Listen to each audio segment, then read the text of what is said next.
Hyderabad metro రైల్లో ప్రయాణించే ప్యాసింజర్స్కు good news.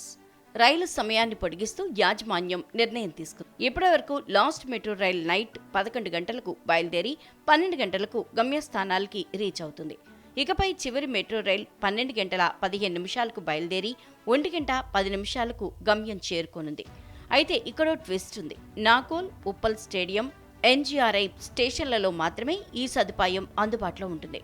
దీంతో ఉప్పల్ స్టేడియంలో జరిగే ఐపీఎల్ మ్యాచ్లు వీక్షించే వారికి, ఆ మార్గాల గుండా ప్రయాణించే వారికి ఈ సౌకర్యం ఉపయోగకరం.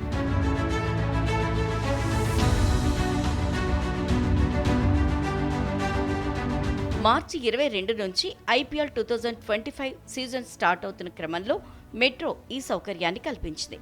మార్చి 22 నుంచి ఈ ఐపీఎల్ సీజన్ ముగిసే వరకు ఆ స్టేషన్స్ గుండా లాస్ట్ ట్రైన్ రాత్రి 12 గంటల 15 నిమిషాలకు స్టార్ట్ అయి 1 గంట 10 నిమిషాలకు గమ్యస్థానాలకు చేరుకుంటాయని మెట్రో యాజమాన్యం వెల్లడించింది. హైదరాబాద్లో జరగనున్న 9 మ్యాచ్ల్లో 7 లీగ్ మ్యాచ్లు కాగా ప్లే ఆఫ్స్ మ్యాచ్లు 2 ఉన్నాయి. ఉప్పల్లో ఈ ఆదివారం జరిగే తొలి మ్యాచ్లో home team Sunrisers Rajasthan రాయల్స్తో తలపడనుంది. తొలి మ్యాచ్ మధ్యాహ్నం ప్రారంభమవుతుండగా హైదరాబాద్లో జరిగే మిగిలిన మ్యాచ్లన్నీ 7 గంటల 30 నిమిషాలకు స్టార్ట్ అవుతాయి.